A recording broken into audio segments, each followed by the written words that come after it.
What's up, everybody? Watt007 here, back with the brand new Duel Links video. Today, we're going to be discussing the next card box coming to Duel Links, which is Land of the Titans mini box.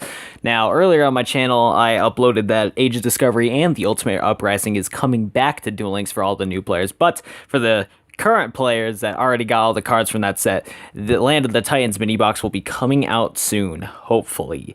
So I got all this information from this website called Duel Links Gamia and a note from Duel Links Gamia. This information is unofficial data mine, not credited to Gamia. Images posted on Imager might not all be released in next pack. Two of the super rare cards might not be released in next pack since all mini boxes have only 8 super rares. Sources, box image, card, album. So check out Duel Links for all the information about this set because none of this is coming from me. I'm not a data miner, and it has the source of the original thing over right there for the box, image, card, album. So first of all, it's Lord of the Titans mini box. Very cool. This set comes with beast type monsters, plant support, and some miscellaneous stuff here and there, like for warriors. I think there's one water monster. Now, I already recorded this video, but my video got just messed up, so we're just re-recording it so you guys have a better viewing experience. But this is gonna, as we're gonna take this from Gamia, suspected to be the next mini box coming to the game. Land of Titans mostly offers supports for beast, rock, and plant type monsters, which is specialty being special summons. These cards can help you summon either high attack monsters by surprise or low level ones that can be used for tributes. More info will be updated when the full list of cards are available. Sorry about my throat. I just had caught up on the stuff. So, first of all, the ultra rare cards from the set are the baboons. We have the yellow Archer of the Four, yellow baboon, and the green baboon. Let's go read up on these cards just for you guys. Like I said, I already read this, so I already know what these cards are. At first, when I first recorded this, it was pretty much all new to me, but I know what all the cards are from here now, so yeah. Anyways, we have Green Baboon, the Defender of the Forest. If this card is in your hand or graveyard when a face-up beast monster you control is destroyed and sent to the graveyard except during the damage step, you may pay 1,000 life points special summon this card. Now, this is the Baboon that you want to have in your deck for, like, if you're willing to spend 1,000 points. Because with beast decks, so far with the set, beast decks are super fast. I guess not super fast, but they seem pretty fast in my opinion. And beast type monsters are around the 1700 range, so they could get destroyed pretty easily. And the green baboon is very nice because if your beast monster gets destroyed by your opponent's monster, you can be like, psych, pay 1,000 life points and summon green baboon, Defender of the Forest. It's pretty interesting, that's for sure. Pretty good card, but I'm kind of more in favor of the other baboon, the yellow baboon, Archer of the Forest, because I like his effect a little bit more. So let's go read his effect real quick. This is what the yellow baboon looks like. When a beast monster you control is destroyed by battle and sent to the graveyard, you can remove from play 2 beast monsters from your graveyard to special summon this card from your hand. I like this one more, okay? And I think this is how it works, because when I first recorded this, I thought it was a little different, but I think this is how it works. When a beast monster you control is destroyed this battle and sent by graveyard, once it's in the graveyard, and you have one other beast-type monster in your grave, you can remove 2 of them from your grave to special summon this card from your hand. So, like, for example, if you have, Battle Ox is a 4-star 1700 beast monster. I don't know if he's actually, I don't remember if it's a beast warrior or a beast type, but we're just gonna use it for example. You have 1 Battle Ox on the field that's at 1700, and you have 1 Battle Ox in your grave. I think how it'll work is that once your first Battle Ox that's on the field gets destroyed and sent to the graveyard, then you can banish that Battle Ox that just got destroyed along with your other Battle Ox to special summon the yellow baboon of the forest. Yeah, or Archer of the Forest, that's what I mean. That's how it should work. So you technically only need 1 beast in your graveyard along with the other beast that just got destroyed. I think that's how it works. So, very cool. And I like that one more because you don't pay any life points, and it's all you have to do is banish 2 beasts. So, I feel like he's going to be the better one out of the 2 baboons for that, because some of these super rare cards from this set are super fast for that. But we're going to just go through the list of super rare cards. So, first up, we have this card that's going to be very interesting for anyone that's running any plant decks. It is Tylela, Princess of Cherry Blossoms. So when this card gains 100 attack for each plant monster you control, so since the board only has 2 plant monsters, like there's only 3 zones, so the highest you're going to get this plant monster is to 3,000 if you have 2 plants on your field. Other plant monsters on the field cannot be destroyed with card effects. So this character is very interesting because if you have other plant monsters like my boy Jerry Beans Man's best 1750 beater in the game, He's the dankest Jerry Beans around. Like, you don't want to mess with him. I like that card so much. Pretty goofy. But Jerry Beans, man, doesn't get targeted by other plant monsters, or doesn't get destroyed by card effects, which is nice. But at the same time, with this Tyala Princess of the Cherry Blossoms, I don't see this card being used too much because for most of the cards that do have removal effects, like destroyed by card effects, most of them are just targeting one monster on the field. And this card says you can't target other plant monsters on the field, cannot be destroyed by card effects. This card, Tyler the Princess of Cherry Blossoms, can still be destroyed by card effects, but your other ones can't. So, in my opinion, I don't see much people using Princess Cherry Blossoms because no matter what, if you had Princess of Cherry Blossoms on the field and two other Jerry Beansman on the field on your left and right, your opponent would still be targeting the 3,000 attack monster with their Order of Charge or Mishizer or whatever they have instead of your two Jerry Beans, man. So I don't see this card being used too practical, but I mean, it is a 2,800 plant monster, so you got that. So if the plant engine is very fast and consistent, I would throw it in there. But for its effect, I don't. But this card, Gear Free the Iron Knight, is definitely going to be something that you want to pick up if you're running a beatdown deck. This is, like I said, Gear Free the Iron Knight. It's a 4-star Earth Warrior monster with the effect when a equipped card is equipped to this card, destroy that equipped card. Very good because this is an 1,800 monster, okay?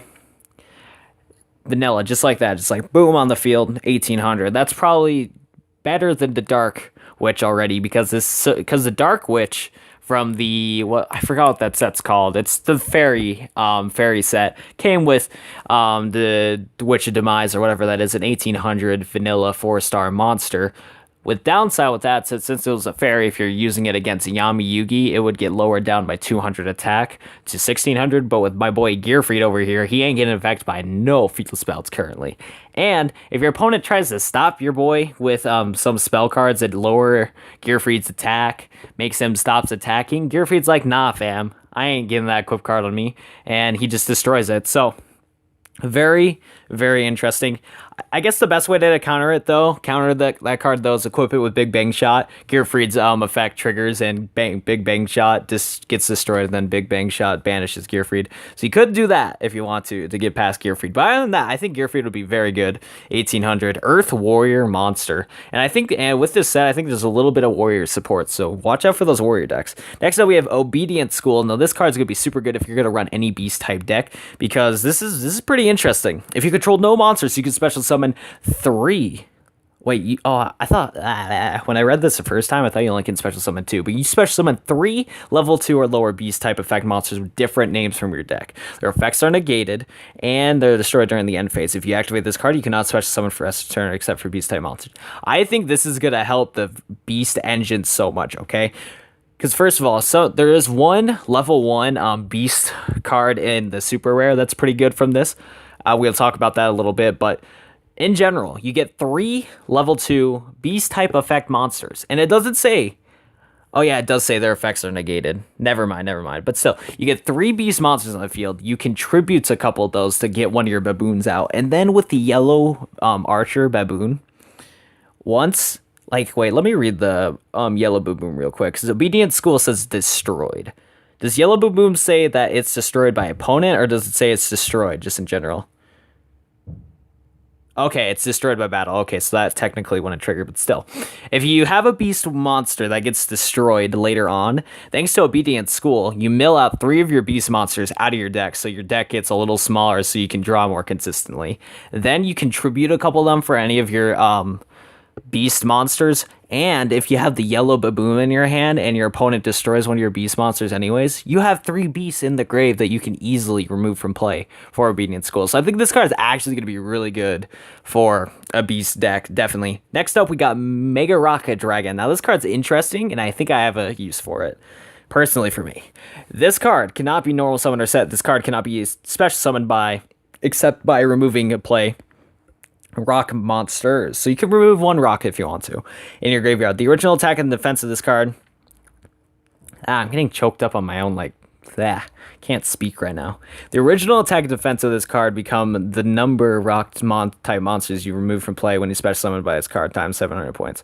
Okay, I butchered that, but let me explain. So if you have 3 rock monsters in your graveyard, you can special summon if you remove from play all 3 of those rock monsters, you can special summon Mega Rock Dragon. Then its attack and defense is since we removed from play 3 rock monsters, our boy over here, Mega Rock Dragon, will get 2100 attack and defense. Now that's pretty cool. Now I feel like Mega Rock Dragon will fit pretty decently if you have a magnet deck. Yugi Moto was in Duel Links a little bit ago, and he introduced the Alpha, Beta, and Gamma Magnet Warriors, which are all rock types. And what's cool about them is that their engine is kind of throwing them into the grave with Delta the Magnet Warrior. Now, if you want to, since you have all those magnets in your grave, you can banish all of them for Mega Rock Dragon if you really want to. So that's like your secondary boss monster. So I could see Mega Rock Dragon actually being sort of a thing for like Magnet Warriors. So that's really cool. Because I have a magnet deck right now, and it's been a lot of fun using that. Probably have to make a video on it for you guys. Next up, we have Dust Knight. Pretty interesting card. Flip, send 1 Earth monster from your deck to the graveyard. I don't know much about the Earth engine in this game, but I'm guessing since there's a card dedicated to sending an Earth monster to deck to graveyard, I feel like there's some use for this Dust Knight, but I can't name any. Next up, we have Hammer Shark.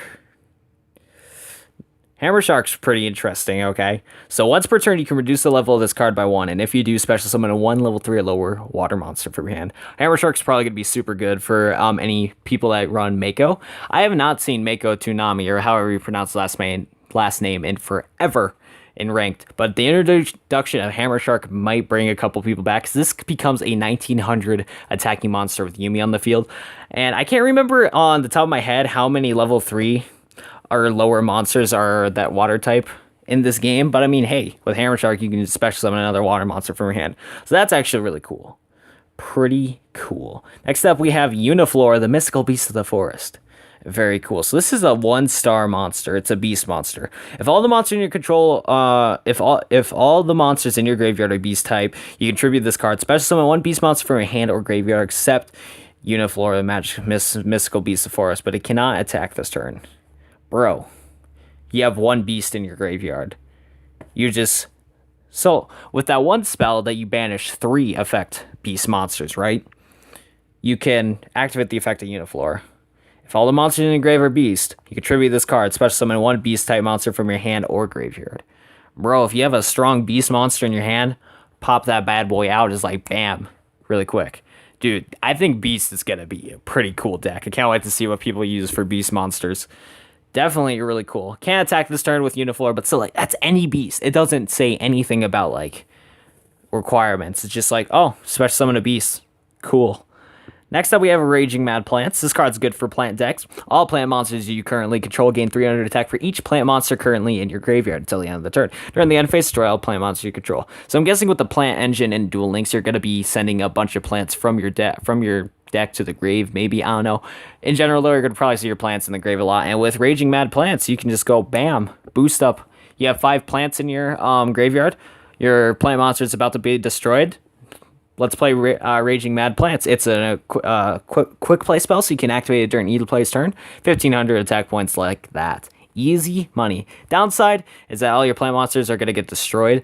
I don't know if there's any, I don't know much about the plant engine and Duel Links currently, but hey, it's there. It's pretty cool. I'm guessing you would want to use Raging Mad Plants for an OTK with your plant monsters. Just swarm your opponent with strong plants. Kind of like your final attack. Next up, we have Chaos Necromancer, real quick.